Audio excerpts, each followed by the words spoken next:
आज मैं आपको ब्राजील की एक ऐसी अनोखी और हैरतअंगेज बैंक रॉबरी की कहानी सुनाने जा रहा हूं, जिसमें गैंग ने ब्राजील के सबसे बड़े बैंक के सेंट्रल वॉल्ट से 146 मिलियन रियल यानी कि 80 मिलियन डॉलर चुरा लिए। इस बैंक रॉबरी को ब्राजील के हिस्ट्री की सबसे बड़ी चोरी कहा जाता है और इसमें शामिल होने वाले गैंग मेंबर्स की टोटल तादाद थी 34। इस चोरी को एक श्रापित चोरी भी कहा जाने लगा, क्योंकि इसमें शामिल होने वाले चोर एक एक करके या तो गायब होते चले गए या फिर मारे गए। हालांकि इस बैंक वॉल्ट में हर जगह सीसीटीवी कैमरास, थर्मल सेंसर्स और हाई सिक्योरिटी कैमरा सिस्टम भी लगे हुए थे, मगर इसके बावजूद भी इस गैंग ने ब्राजील के हिस्ट्री की उस बैंक रॉबरी को अंजाम दिया जिसके बारे में ना तो बैंक को पता चला और ना ही पुलिस को इस पूरे केस को सुलझाने में कई सालों का वक्त लग गया। और जैसे जैसे पुलिस इस केस को सुलझाने के करीब पहुंचती गई, वैसे वैसे उनके सामने वो खुलासे होते चले गए जिसे देखकर वो हक्का बक्का रह गए। तो आखिर कैसे ये चोर इतनी हाई सिक्योरिटी होने के बावजूद भी इस वॉल्ट में घुसने में कामयाब हो गए, और इस चोरी के बाद ऐसा क्या हुआ जो सभी एक एक करके या तो गायब हो गए या फिर मारे गए, ये जानकर आप हैरत में पड़ जाएंगे। कहानी शुरू होती है सन 2005 में, जब 8 अगस्त की सुबह ब्राजीलियन फेडरल पुलिस स्टेशन में फोन की घंटी बजती है। ये कॉल उन्हें ब्राजील के सेंट्रल बैंक की तरफ से आया था, जिसमें कॉल की दूसरी तरफ बैंक का मैनेजर था और वो पुलिस को बताता है कि उनके बैंक वॉल्ट में चोरी हो गई है। ये सुनते ही फोन पर बात कर रहे पुलिस ऑफिसर इस बात पर यकीन नहीं कर पाते हैं, क्योंकि सेंट्रल बैंक एक बहुत ही हाई सिक्योरिटी वाला बैंक था और इससे पहले कभी भी ये बैंक चोरों के निशाने पर नहीं था। बहरहाल पुलिस ऑफिसर की एक टीम बैंक के लिए निकल जाती है और महज कुछ ही देर में बैंक पहुंच जाती है। आपको बताता चलूं कि बैंक के लोगों को इस चोरी के बारे में 8 अगस्त की सुबह यानी कि मंडे को पता चला, और क्योंकि बैंक वीकेंड पर 2 दिनों के लिए बंद था, इसीलिए जब तक इस चोरी के बारे में उन्हें पता चला तब तक बहुत देर हो चुकी थी। पुलिस के बैंक पहुंचने के बाद बैंक मैनेजर उन्हें सीधा बेसमेंट में ले जाते हैं, जहां ये वॉल्ट था, और वहां का नजारा देखकर पुलिस के पैरों तले जमीन सरक जाती है। पुलिस देखती है कि वॉल्ट के जमीन में एक गड्ढा है, मगर यह गड्ढा इतना छोटा था कि इसमें घुसना लगभग नामुमकिन था। पुलिस बैंक मैनेजर से सबसे पहला सवाल करते हुए ये पूछती है कि इस रॉबरी में कितने पैसे चोरी हुए हैं, जिसके जवाब में मैनेजर बताता है कि उनके बैंक से लगभग 100 मिलियन डॉलर रील चोरी हुए हैं। मगर जब इस चोरी की रकम का सही से हिसाब लगाया गया, तब पता चला कि इसमें टोटल 146 मिलियन रील यानी कि 80 मिलियन डॉलर चोरी हुए हैं।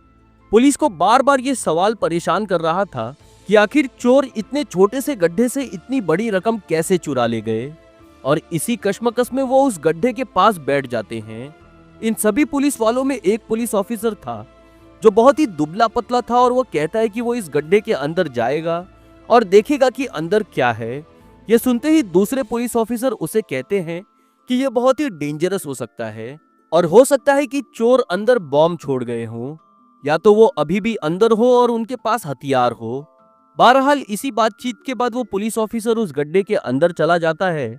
जिसका नाम था लिंसे सोब्राल। इस गड्ढे के रास्ते लिंसे एक सुरंग तक पहुंचता है,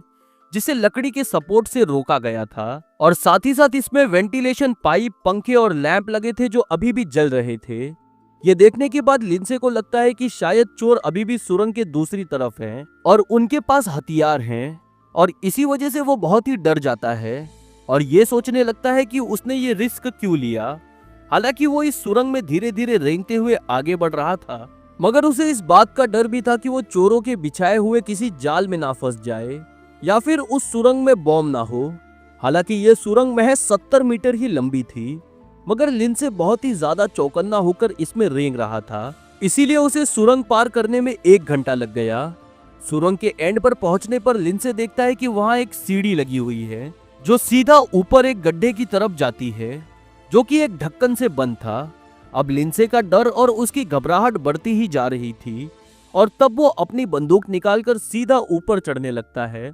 और उस गड्ढे तक पहुंचकर उसका ढक्कन हटा देता है। ढक्कन हटाकर वो ऊपर दाएं बाएं देखने लगता है ताकि उसे कोई चोर दिखाई दे जाए, मगर वो जगह पूरी तरह खाली थी। इसी दौरान लिंसे का ध्यान जमीन पर फैली एक व्हाइट पाउडर की तरफ जाता है, जिसका इस्तेमाल फिंगरप्रिंट को मिटाने के लिए किया गया था, और साथ ही साथ वो ये भी देखता है कि पूरे कमरे में हर तरफ कपड़े, खुदाई का सामान और खाने पीने का बचा हुआ सामान फैला हुआ है। इस कमरे की सारी खिड़कियों को लकड़ी के पर्दों से बंद कर दिया गया था और इस पूरे कमरे की छानबीन करने के बाद लिंडसे को यह समझ आ गया था कि ना तो यहाँ कोई चोर है और ना ही कोई पैसे,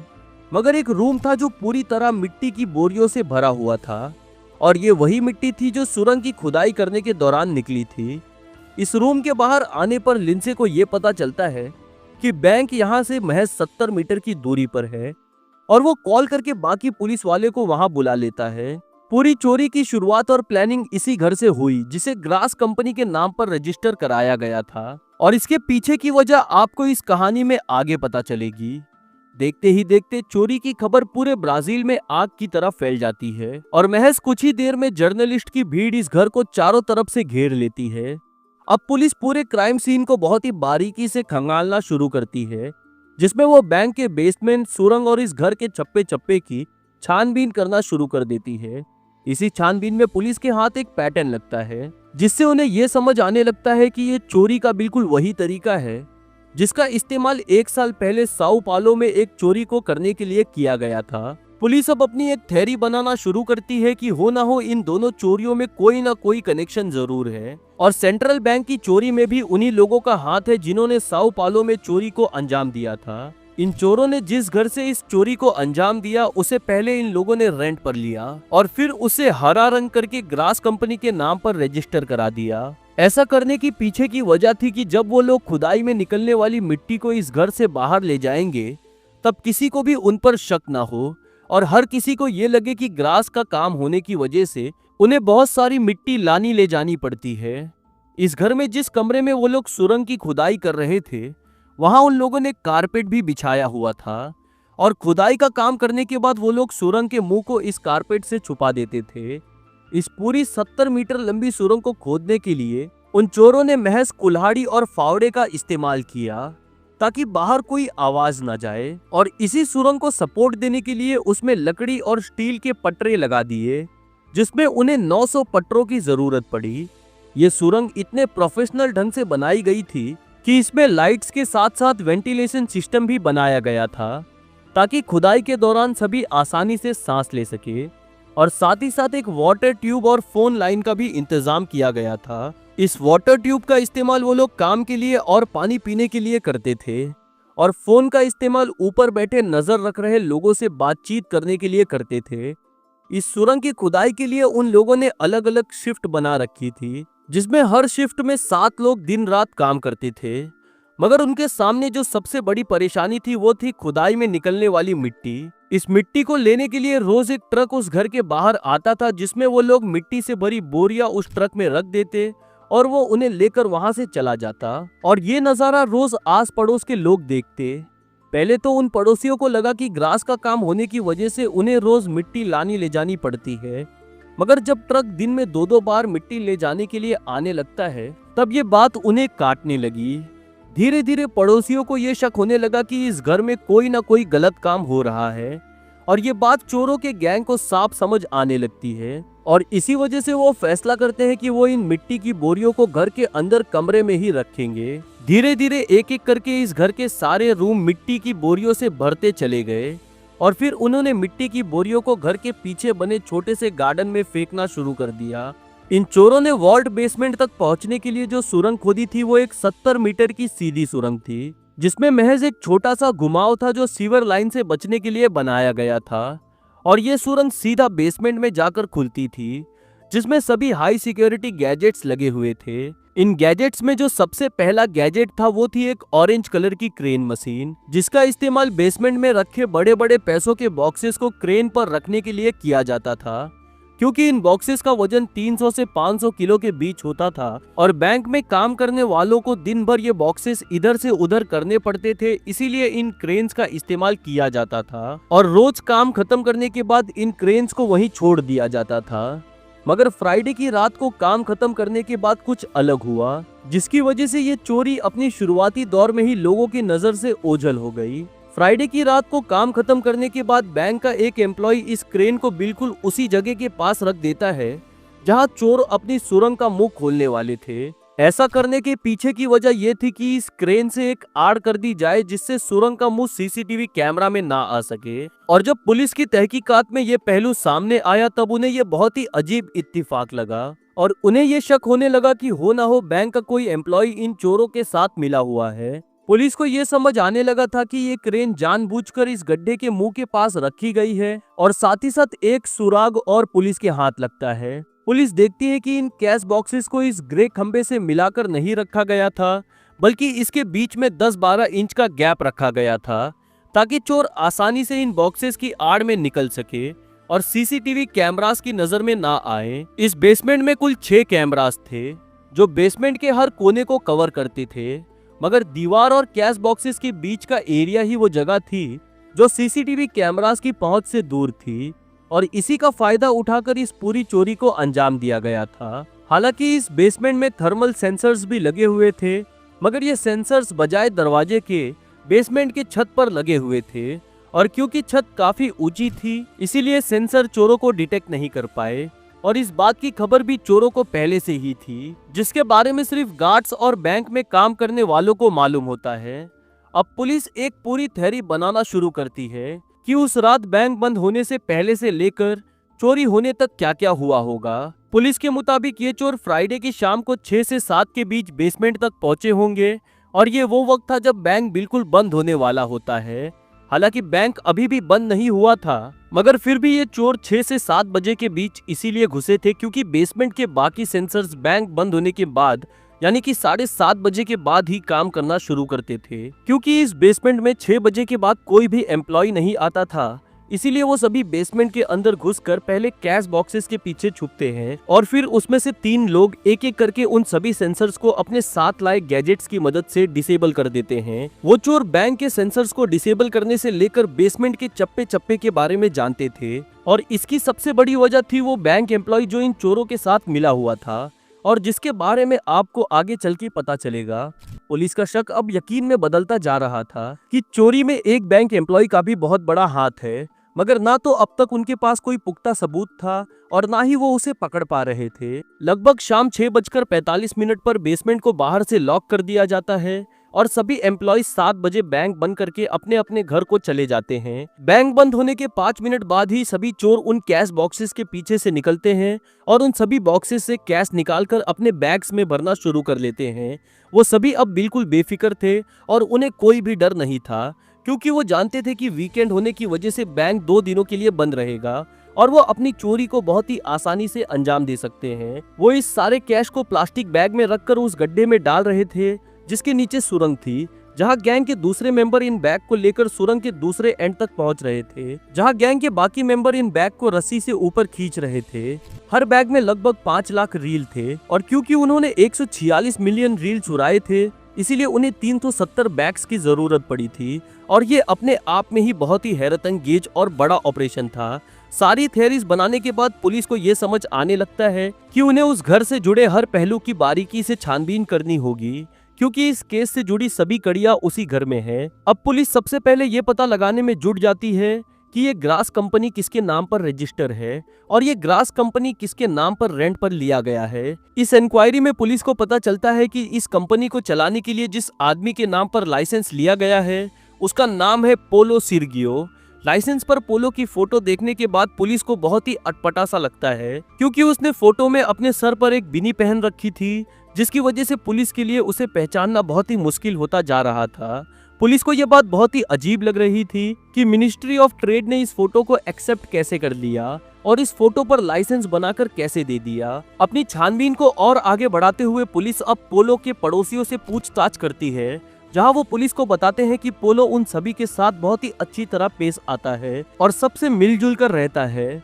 और इसी वजह से पुलिस अब भी सही कड़ियों को नहीं जोड़ पा रही थी। इस पूरी चोरी में जो कैश चोरी हुआ था उसका वजन लगभग 3500 किलो था और इसी वजह से पुलिस को ये लगने लगता है कि इतना सारा कैश ले जाने के लिए चोरों ने कई गाड़ियों या फिर ट्रक्स का इस्तेमाल किया होगा, जिसकी वजह से उन्हें एक साथ कई गाड़ियों का इंतजाम करना पड़ा होगा और इसीलिए पुलिस फैसला करती है कि वो ये पता लगाएगी कि इतनी सारी गाड़ियां कहां से लाई गई हैं। इस एंगल में छानबीन करते हुए पुलिस को पता चलता है कि एक कंपनी ने एक साथ कई ट्रक्स बेचे हैं और वो भी कैश में, और जिनकी कीमत थी 1 मिलियन रील। और इन सभी ट्रक्स को खरीदने वाले का नाम था जोस चार्ल्स। जोस एक शिपिंग कंपनी का मालिक था और उनके लिए इतने सारे ट्रक्स खरीदना एक आम बात थी। मगर सबसे अजीब बात ये थी कि ये सभी ट्रक्स कैश में खरीदे गए थे, जबकि इतनी बड़ी ट्रांजैक्शन की डील हमेशा बैंक के थ्रू ही होती थी। अपने शक को दूर करने के लिए पुलिस अब जोस और उसकी कंपनी की छानबीन शुरू करती है, जहां कुछ चौंकाने वाले खुलासे उनके सामने होते हैं।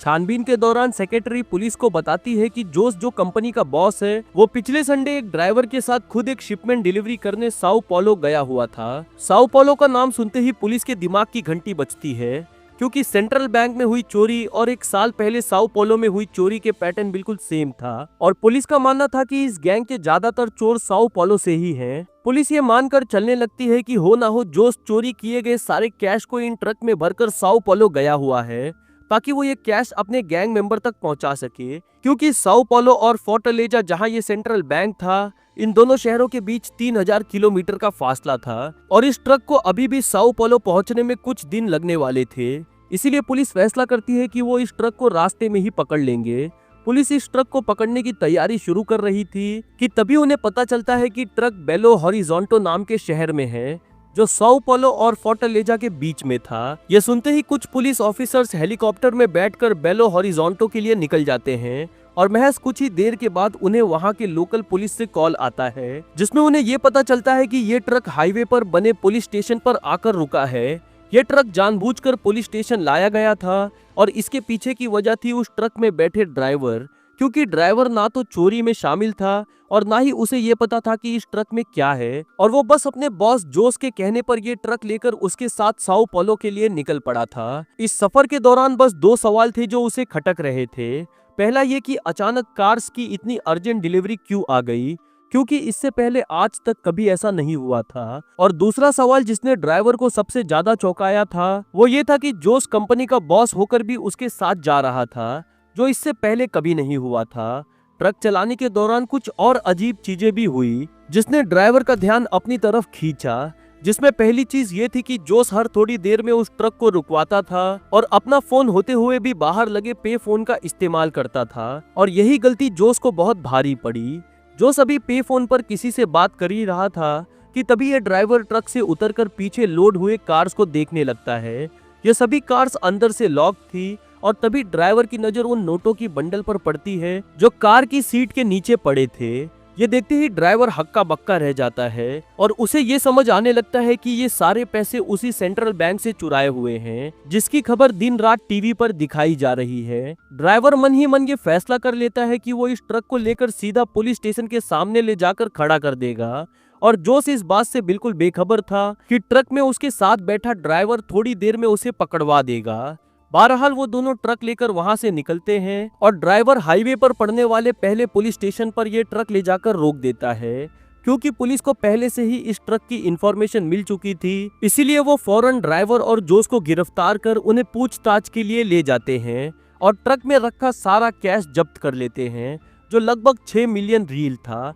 इस पूछताछ में पुलिस के सामने 2 खुलासे होते हैं। पहला ये कि जोस मार्को रोगिलियो का भाई है, जो साओ paulo का सबसे बड़ा ड्रग स्मगलर है, और दूसरा ये कि जोस का इस पूरी चोरी में कोई डायरेक्ट इन्वॉल्वमेंट नहीं है। जोस का काम सिर्फ इन पैसों को एक जगह से दूसरी जगह पहुंचाने का था, और चोरी वाली रात वो उस गैंग के साथ नहीं था जिसने इस पूरी चोरी को अंजाम दिया था। वो पुलिस को ये भी बताता है कि गैंग के ज्यादातर मेंबर के बारे में वो कुछ भी नहीं जानता है और गैंग के सारे मेंबर्स अपना अपना हिस्सा ले चुके हैं और वो अपने भाई का हिस्सा लेकर साओ paulo जा रहा था। पुलिस को इस पूछताछ में यह भी पता चलता है कि इस गैंग में कुल 34 मेंबर थे और जोस का भाई ही था जो इस पूरी गैंग और उसके बीच की कड़ी था। और ये पता चलते ही पुलिस जोस को उन अलग अलग क्रिमिनल्स की फोटो दिखाना शुरू करते हैं जिन पर चोरी में शामिल होने का शक था। कुछ फोटोज देखने के बाद जोस इन लोगों में से कुछ लोगों को पहचान लेता है और पुलिस को बताता है कि उसने इन्हें पहले भी देखा है। जोस ने कुल 8 लोगों की पहचान की थी, जिसमें पहला शक पालो का था, जिसके नाम पर ग्रास कंपनी रजिस्टर थी और जिसने लाइसेंस फोटो में बेनी पहन रखी थी। दूसरे शख्स का नाम था एलिमाऊ, जो फोर्टलेजा में एक जाना माना क्रिमिनल था और कई चोरियां करने के साथ साथ जोस के भाई मार्को का पार्टनर भी था। तीसरे शख्स का नाम था मोसिस और वो इस गैंग का सबसे खास मेंबर भी कहा जाता है। क्योंकि सन 2001 में सुरंग खोदकर ये 53 कैदियों के साथ जेल तोड़कर भागा था और इसी वजह से उसे सुरंग खोदने का काफी तजुर्बा था। मोसेस ही वो शख्स था जिसने सन 2004 यानी सेंट्रल बैंक की चोरी से 1 साल पहले साओ paulo में चोरी को अंजाम दिया था, जिसके बारे में मैं आपको पहले बता चुका हूँ। और मोसेस ने ही सेंट्रल बैंक में चोरी करने के लिए पूरी गैंग को तैयार किया था। अब पुलिस के पास सस्पेक्ट्स की एक लंबी लिस्ट थी, जिसमें सबसे मेन सस्पेक्ट मोसेस था और पुलिस का मानना था कि एक बार मोसेस उनके हाथ लग गया तो वो पूरे केस को सॉल्व कर देंगे। ब्राजील में चोरी के लिए कानून इतना सख्त नहीं था, जिसकी वजह से चोरों को ज्यादा कड़ी सजा नहीं दी जाती थी और इसी वजह से ज्यादातर चोर अपनी सजा काटने के बाद चोरी किए हुए पैसों से ऐश करते थे। मगर इस बार पुलिस इन चोरों को गिरफ्तार करने के साथ साथ पैसे भी बरामद करना चाहती थी और इसी दौरान पुलिस के हाथ इस केस से जुड़ी पहली कामयाबी लगती है। इस घर को बारीकी से स्कैन करने के दौरान पुलिस के हाथ एक सिम कार्ड लग जाता है और पुलिस टेलीकॉम कंपनी की मदद से सिम के सारे नंबर्स निकलवा लेती है और सभी नंबर्स को सर्विलांस पर डाल देती है। महज 2 दिनों के बाद ही पुलिस के कंट्रोल रूम में फोन की घंटी बजती है और ये कॉल उस नंबर पर आ रही थी जिसे उन्होंने सर्विलांस पर डाला हुआ था और उस कॉल रिकॉर्डिंग में 2 शख्स आपस में बात कर रहे थे कि वो अभी भी चोरी किए हुए पैसों का इस्तेमाल नहीं कर रहे हैं, क्योंकि उन्हें यह डर था कि किसी को उन पर शक ना हो जाए। इस कॉल रिकॉर्डिंग में पुलिस एक आवाज को पहचान लेती है और ये आवाज एंटोनियो एडिमीर की थी, जिसके नाम पहले से कई क्रिमिनल रिकॉर्ड्स थे। हालांकि पुलिस ये तो जानती थी कि एंटोनियो किस एरिया में रहता है, मगर वो उसकी एग्जैक्ट लोकेशन के बारे में नहीं जानते थे और इसीलिए वो उसकी एग्जैक्ट लोकेशन का पता लगाने में जुट जाते हैं। इसी दौरान पुलिस के कंट्रोल रूम में दोबारा फोन की घंटी बजती है और इस बार जो कॉल रिकॉर्डिंग पुलिस ने सुनी उससे उनके हाथ कई अहम सबूत लगे। इस कॉल रिकॉर्डिंग में एंटोनियो एक औरत से कह रहा था कि वो रबर बैंड का इंतजाम करे ताकि वो चोरी किए हुए पैसों के बंडल को बांध सके। इसी कॉल रिकॉर्डिंग के दौरान पुलिस एंटोनियो की लोकेशन को ट्रैक कर लेती है। इस ट्रैकिंग से पुलिस को ये पता चल जाता है कि एंटोनियो एक लाल रंग के घर में रह रहा है और पुलिस सिविल कपड़ों में एंटोनियो के घर के सामने एक कैफे में बैठकर उस पर नजर रखने लगती है। कुछ देर के बाद 2 लोग इस लाल रंग के घर से बाहर निकलते हैं और पुलिस ऑफिसर देखते हैं कि उन दोनों में से एक शख्स उन्हीं की तरफ देख रहा है, जिससे पुलिस को ये लगने लगता है कि ये शख्स उनके बारे में जान चुका है और पुलिस ऑफिसर फौरन अपनी गन निकालकर उन दोनों को जमीन पर लेटने के लिए कहते हैं। पुलिस टीम के बाकी ऑफिसर सिग्नल मिलते ही लाल रंग के घर को चारों तरफ से घेर लेते हैं और घर के अंदर मौजूद सभी लोगों को गिरफ्तार कर लेते हैं। घर के अंदर घुसने के बाद पुलिस देखती है कि चोरी किया हुआ सारा कैश इधर उधर फैला हुआ है। कुछ कैश दीवारों के पास रखा हुआ था, कुछ प्लास्टिक की थैलियों में और कुछ कैश उन लोगों ने जमीन में गड्ढा करके उसमें रखा हुआ था। पुलिस ने जो कैश वहां से बरामद किए उसकी कीमत थी 12 मिलियन रियल यानी कि $2 मिलियन।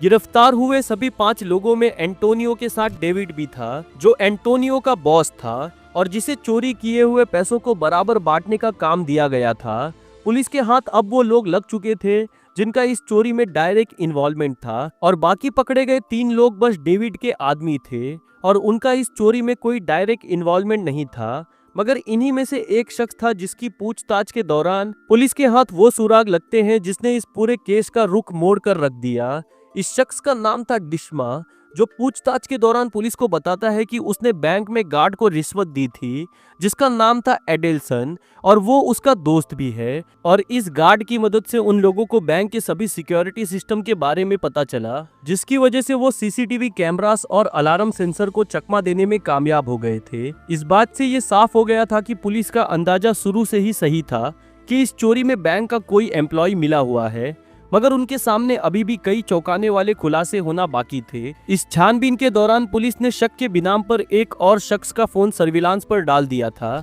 जिसका नाम था रेमंड लोरांजो, क्योंकि पुलिस का मानना था कि ये शख्स भी चोरी में शामिल था। 10 महीने चली कॉल रिकॉर्डिंग सुनने के बाद पुलिस को पता चलता है कि रेमंड ब्राजील के शहर पोर्टो एलेग्री जाने वाला है। वो उस शहर में किसी से मिलना चाहता था और इसीलिए पुलिस ने उसका पीछा करना शुरू कर दिया। पोर्टो एलेग्री पहुंचने के बाद रेमंड की मुलाकात एयरपोर्ट पर एक शख्स से होती है जिसका नाम था एलेसेरांडो और वो दोनों एक कार में बैठकर एलेसेरांडो के घर के लिए निकल जाते हैं, मगर वो दोनों इस बात से बेखबर थे कि पुलिस उनका पीछा कर रही है। पुलिस अब लगातार उस घर पर नजर रखने लगती है और इसी दौरान पुलिस देखती है कि और भी कई लोग का आना जाना इस घर में लगा हुआ है। ये सभी लोग अलग अलग वक्त में 2-3 के ग्रुप में आते थे और घंटों इस घर के अंदर वक्त बिताते थे। और एक दिन तो ये सभी लोग एक साथ घर के अंदर दाखिल हुए, जिसमें कुल 11 लोग थे। ये देखकर पुलिस फौरन ये समझ गई थी कि ये लोग कोई बड़ी चोरी का प्लान कर रहे हैं। और इसी दौरान एक दिन पुलिस एलेसरांडो का पीछा करते हुए बस स्टैंड तक पहुंच गई, जहां कुछ लोग पहले से ही उसका इंतजार कर रहे थे। ये सभी लोग वहां एक छोटे से कार ट्रक के साथ खड़े थे, जिसमें बहुत सारा सामान लोड था। और फिर वो एलेसरांडो के साथ एक कार में बैठते हैं और इस कार ट्रक को लेकर वहां से निकल जाते हैं। ये कार ट्रक शहर के बीचों बीच एक बिल्डिंग पर आकर रुकता है, जहां वो ट्रक से सारा सामान इस बिल्डिंग के अंदर अनलोड कर देते हैं। और छानबीन के दौरान पुलिस को ये भी पता चलता है कि ये पूरी बिल्डिंग किसी फैब्रिसियो ने 1.5 मिलियन रील देकर अपने नाम पर खरीद ली है। अब पुलिस के सामने सबसे बड़ा सवाल ये था कि आखिर चोरों के गैंग ने पूरी बिल्डिंग को क्यों खरीदा और वो क्या सामान था जो वो इस बिल्डिंग के अंदर ले जा रहे थे। और महज कुछ दिन नजर रखने के बाद पुलिस को ये पता चलता है कि ये सभी चोर इस बिल्डिंग के अंदर एक सुरंग खोद रहे थे। और जब पुलिस ने इस पूरे एरिया का मुआयना किया तब उन्हें ये पता चलता है कि इस एरिया में एक बहुत ही बड़ा बैंक है, जिसका नाम था बनरिसूल, और वो इस बिल्डिंग से बहुत ही करीब था। इस इमेज में ये साफ देखा जा सकता है कि ये बैंक इस बिल्डिंग से कितना करीब था। और अब पुलिस साफ तौर पर समझ चुकी थी कि ये सभी चोर इस बैंक में चोरी करने की तैयारी कर रहे हैं। हालांकि ये गैंग और सेंट्रल बैंक में चोरी को अंजाम देने वाली गैंग दोनों आपस में अलग थी, मगर दोनों गैंग में कुछ ऐसे मेंबर्स थे जो दोनों चोरियों में इन्वॉल्व थे। और इन्हीं मेंबर्स की वजह से पुलिस इस नई गैंग तक पहुंचने में कामयाब हुई थी। पुलिस अब इस बिल्डिंग के सामने एक बिल्डिंग में रेंट पर रहने लगती है। और जैसा कि इस इमेज में साफ देखा जा सकता है कि ये वो बिल्डिंग है जिसमें पुलिस रेंट पर रह रही थी। ये वो बिल्डिंग है जिसके अंदर चोर खुदाई का काम कर रहे थे और ये थी बैंक की बिल्डिंग। अब पुलिस इस बिल्डिंग में हर एंगल पर सर्विलांस कैमरा और अपने सभी डिवाइस सेट करना शुरू करती है, ताकि वो हर वक्त चोरों पर बहुत ही बारीकी से नजर रख सके। मगर वो इस बात से बेखबर थे कि जिन चोरों से उनका पाला पड़ा है वो बहुत ही शातिर और चालाक है। इस बार चोरों ने खुदाई करने का एक नया तरीका निकाला, और वो ये था कि ये सभी चोर खुदाई के दौरान कॉन्ट्रैक्टर और मजदूरों के यूनिफॉर्म पहनते थे, जिससे सभी को ये लगता था कि वो एक बिल्डिंग में कंस्ट्रक्शन का काम कर रहे हैं। नजर रखने के दौरान पुलिस देखती है कि ये चोर अंदर से मिट्टी की बोरियां बाहर लाकर रख रहे थे। और तभी पुलिस कमांडर अपनी टीम से कहते हैं कि वो इन बोरियों को चेक करें, क्योंकि अगर इन बोरियों में अभी जमीन के टुकड़े हैं तो इसका मतलब ये है कि उन्होंने अभी जमीन खोदना शुरू करी है। और अगर इन बोरियों में मिट्टी और बालू है तो इसका मतलब ये है कि ये चोर जमीन के नीचे सुरंग खोदना शुरू कर चुके हैं। पुलिस का प्लान था कि ये चोर जैसे ही बैंक के बेसमेंट तक पहुंचे वो उन्हें गिरफ्तार कर ले। मगर इसी दौरान कुछ अजीब हुआ जिसने पुलिस को चौंका कर रख दिया। इन सभी चोरों की कॉल रिकॉर्डिंग सुनने के दौरान पुलिस को ये पता चलता है कि कोई थर्ड पार्टी है जो चोरों को ब्लैकमेल कर रही है, क्योंकि उन्हें ये पता चल गया है कि ये चोर उस बिल्डिंग के अंदर क्या कर रहे हैं और उन्हें एक्सपोज ना करने के बदले वो होने वाली लूट में से उनसे अपना हिस्सा मांग रहे थे। इधर पुलिस को ये डर सताने लगता है कि इस थर्ड पार्टी की वजह से उनका पूरा प्लान चौपट ना हो जाए। और तभी पुलिस देखती है कि 2 लोग पुलिस यूनिफॉर्म में इस बिल्डिंग के अंदर घुसते हैं और इन चोरों से कुछ बातचीत करने लगते हैं। पुलिस की हैरत का तब ठिकाना नहीं रहता है जब उन्हें ये पता चलता है कि ये 2 पुलिस ऑफिसर वो थर्ड पार्टी है जो इन चोरों को ब्लैकमेल कर रहे हैं और लूट में अपना हिस्सा मांग रहे हैं। ये देख नजर रख रही पुलिस फैसला करती है कि उन्हें जल्द से जल्द रेड मारकर इस गैंग को गिरफ्तार करना होगा। और वो 2 स्नाइपर्स बिल्डिंग की छत पर तैनात कर देते हैं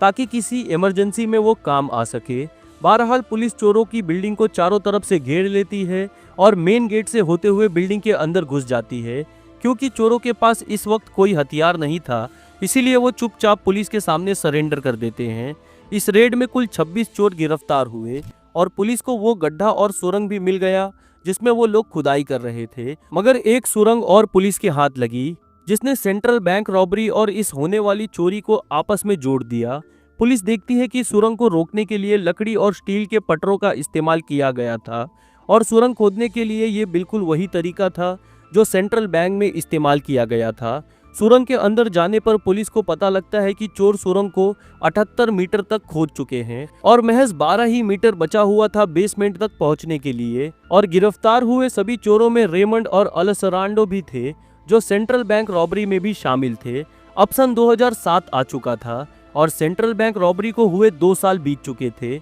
मगर अब भी पुख्ता सबूत ना होने की वजह से पुलिस के हाथ बहुत सारे चोर नहीं लगे थे। और ये तहकीकात अभी चल ही रही थी। पुलिस अभी भी कई क्रिमिनल्स और उनकी फैमिलीज की कॉल को टेप कर रही थी और उन पर नजर रख रही थी। और तभी सेंट्रल बैंक रॉबरी से जुड़ा एक और चोर पुलिस के हाथ लगता है। कॉल रिकॉर्डिंग सुनने के दौरान पुलिस को पता चलता है कि जोस मारिलिनो ऑटो नाम का एक चोर है जो इस रॉबरी में शामिल था। वो किसी बीच पर छुट्टियां मना रहा था। ये पता चलते ही पुलिस उस बीच पर पहुंचती है, मगर क्योंकि उसने अपनी दाढ़ी बढ़ा ली थी इसीलिए वो उसे पहचान नहीं पाते हैं। और तभी पुलिस की नजर उसके साथ चल रही उसकी बीवी पर पड़ती है, जिससे उन्हें ये पता चलता है कि ये शख्स जोस मारिलियो है। ये देखकर एक पुलिस ऑफिसर धीरे से जोस के कान में जाकर कहता है कि हम फेडरल पुलिस से हैं और तुम्हारा खेल खत्म हो चुका है। फेडरल पुलिस का नाम सुनते ही जोस वहीं बेहोश हो जाता है और जब उसे होश आता है तो वो देखता है कि उसके हाथ पैर बंधे हुए हैं और पुलिस उसकी वीडियो बना रही है। और इसी दौरान वो कुछ चौंकाने वाले खुलासे पुलिस के सामने करता है। वो पुलिस को बताता है कि पिछले 2 साल उसके जिंदगी के सबसे बदतर साल गुजरे हैं और हालांकि इस चोरी के बाद वो 1 करोड़पति बन चुका था, मगर इसके बावजूद भी वो हर वक्त टेंशन और स्ट्रेस में रहने लगा था। पुलिस को तब बहुत अजीब और अटपटा सा लगता है जब वो खुद पुलिस से कहता है कि वो उसे जेल में डाल दें ताकि सजा काटने के बाद वो अपनी जिंदगी को एक नए सिरे से शुरू कर सके। जोस के इसी रवैये से पुलिस बहुत ही कशमकश में पड़ गई थी कि वो ऐसा क्यों कह रहा है। और तभी पुलिस उससे पूछती है कि उसने चुराए हुए पैसे कहाँ छुपाए हैं, जिसके बाद जोस उन्हें एक गड्ढा खोदकर 2 डिब्बे निकाल कर देता है। पहले डिब्बे में बहुत सारा कैश रखा हुआ था और दूसरे डिब्बे में उन सभी प्रॉपर्टीज के पेपर रखे हुए थे जो उसने इस चोरी के पैसों से खरीदी थी। और पुलिस सभी कैश डॉक्यूमेंट और सारी प्रॉपर्टी को जब्त कर लेती है। जोस को गिरफ्तार हुए अभी कुछ ही महीने बीते थे और इसी साल सन 2007 में पुलिस के हाथ इस गैंग का एक और मेंबर लगता है जिसका नाम था एला माऊ, जिसके बारे में पुलिस का मानना था कि वो इस पूरे रॉबरी ऑपरेशन का मास्टरमाइंड है। एला माऊ पर नजर रखने के दौरान पहले तो पुलिस श्योर नहीं थी कि यही एला माऊ है, क्योंकि उसने अपना पूरा हुलिया बदल लिया था। मगर जब पुलिस ने उसके दाएं हाथ पर वो टैटू देखा जो उसकी पहचान थी, तब पुलिस उसे फौरन गिरफ्तार कर लेती है और उसके सारे पैसे और प्रॉपर्टी जब्त कर लेती है। अगली कामयाबी पुलिस के हाथ सन 2008 में लगती है और इस बार गिरफ्तार होने वाला वही शख्स था जिसने फोटो में बैनी पहन रखी थी और जिसके नाम पर ग्रास कंपनी रजिस्टर थी। पुलिस ने इसे कार रेंटल कंपनी की बिल्डिंग से बाहर आते वक्त गिरफ्तार किया था, मगर इसी दौरान कुछ ऐसा हुआ जिसने पुलिस को चौंका कर रख दिया, क्योंकि पुलिस वाले सिविल ड्रेस में थे और जब वो उसे बताते हैं कि वो उसे गिरफ्तार करने आए हैं तो वो इस बात पर यकीन नहीं करता है। जिसके बाद पुलिस वाले उसे अपने बैच भी दिखाते हैं, मगर वो जोर जोर से चिल्लाने लगता है कि उसे किडनैप किया जा रहा है। मगर वो उसे गिरफ्तार कर पुलिस स्टेशन ले जाते हैं। पुलिस स्टेशन में पूछताछ के दौरान पुलिस को ये पता चलता है कि जिस नाम पर उसने एक कंपनी रजिस्टर कराई थी वो एक नकली नाम था और उसका असली नाम बेलो हॉरिजॉन्टे है। और साथ ही साथ पुलिस उससे ये भी पूछती है कि गिरफ्तार होते वक्त वो ये क्यों चिल्ला रहा था कि उसे किडनैप किया जा रहा है, जिसके जवाब में बेलो उनके सामने वो खुलासे करता है जिसे सुनकर पुलिस के होश उड़ जाते हैं। वो पुलिस को बताता है कि इस बैंक रॉबरी के बाद वो पहले भी 2 बार किडनैप हो चुका है और दोनों बार ही किडनैपर पुलिस बनकर आए थे और उनके चंगुल से छूटने के लिए हर बार उसे अच्छे खासे पैसे देने पड़ते थे। उसने पुलिस को यह भी बताया कि जितने भी चोर ने सेंट्रल बैंक रॉबरी को अंजाम दिया था उन सभी के पीछे कोई ना कोई गैंग लग गया था, क्योंकि वो सभी पैसे लेना चाहते थे और इसी वजह से गैंग के सभी मेंबर्स या तो किडनैप हो रहे थे या तो गायब होते जा रहे थे। अब पुलिस को समझ आने लगता है कि जोसे क्यों टेंशन और स्ट्रेस में रहने लगा था और उसने खुद पुलिस से क्यों जेल में डालने की बात की थी, क्योंकि वो 2 साल तक दूसरे गैंग से बचने के लिए जंगलों और इधर उधर छुप रहा था। इन सभी गैंग मेंबर्स ने पूछताछ के दौरान पुलिस को जो भी बातें बताई उन सभी में एक बात कॉमन थी और वो ये थी कि उन सभी को इस गैंग में मोसेस ने शामिल किया था। वही मोसेस जो सुरंग खोदकर 53 कैदियों के साथ जेल तोड़कर भागा था और जिसे सुरंग खोदने का अच्छा खासा तजुर्बा था। पुलिस अब अपना पूरा ध्यान मोसेस पर लगा देती है, क्योंकि उनका ये मानना था कि मोसेस के गिरफ्तार होते ही पूरा केस सॉल्व हो जाएगा। मगर मोसेस एक बहुत ही चालाक और शातिर आदमी था और वो ये बहुत ही अच्छी तरह जानता था कि पुलिस की नजरों से कैसे बचा जाए। इस चोरी को हुए अब 4 साल बीत चुके थे, मगर मोसेस अभी भी पकड़ा नहीं गया था और तभी पुलिस के हाथ मोसेस की बीबी की लोकेशन लग जाती है। पहले तो पुलिस उसके घर के बाहर उस पर नजर रखने लगती है, इस उम्मीद में कि मोसेस जब अपनी बीबी बच्चों से मिलने आएगा तो वो उसे गिरफ्तार कर लेंगे, मगर वो वहां नहीं आया। थककर पुलिस मोसेस की बीबी के फोन को सर्विलांस पर डाल देती है,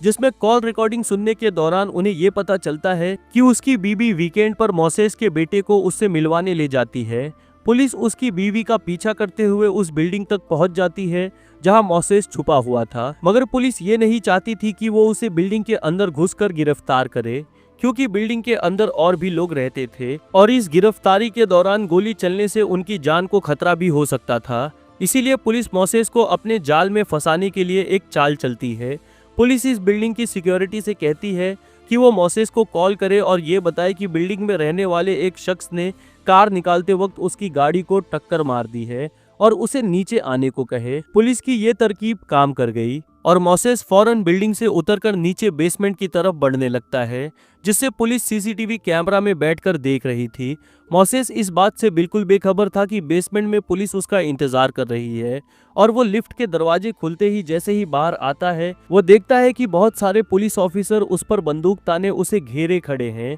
ये देखते ही मोसेस के पैरों तले जमीन सरक जाती है और पुलिस उसे गिरफ्तार कर लेती है। इस तरह सेंट्रल बैंक रॉबरी का मास्टरमाइंड पुलिस के हाथ लग चुका था। मोसेस को इस बात का अंदाजा भी नहीं था कि पुलिस उसे 4 साल बाद पकड़ लेगी, क्योंकि उससे यही लगता था कि अब तक पुलिस इस केस को भूल चुकी होगी और उसकी यही लापरवाही उसे बहुत भारी पड़ गई। पुलिस के हिसाब से इस पूरी बैंक रॉबरी के 3 मास्टरमाइंड थे। पहला था मोसेस और दूसरा था एलिमाउ, जिससे पुलिस पहले ही गिरफ्तार कर चुकी थी, और अब आखिरी मास्टरमाइंड बचा था जिसका नाम था फर्नांडो। फर्नांडो साओ पालो का एक जाना माना ड्रग डीलर था और पुलिस इसके बारे में पहले से ही जानती थी। फर्नांडो ही वो शख्स था जिसने इस पूरी रॉबरी ऑपरेशन को फाइनेंस किया था, जिसमें घर लेकर उसे कंपनी के नाम पर रजिस्टर करने से लेकर खुदाई के औजार, गैंग मेंबर के लिए खाना, कार्स, ट्रक और हर चीज का इंतजाम उसी ने किया था और इसमें लगभग 3 मिलियन रील्स खर्चा हुए थे। फाइनेंसर होने की वजह से इस लूट का सबसे बड़ा हिस्सा भी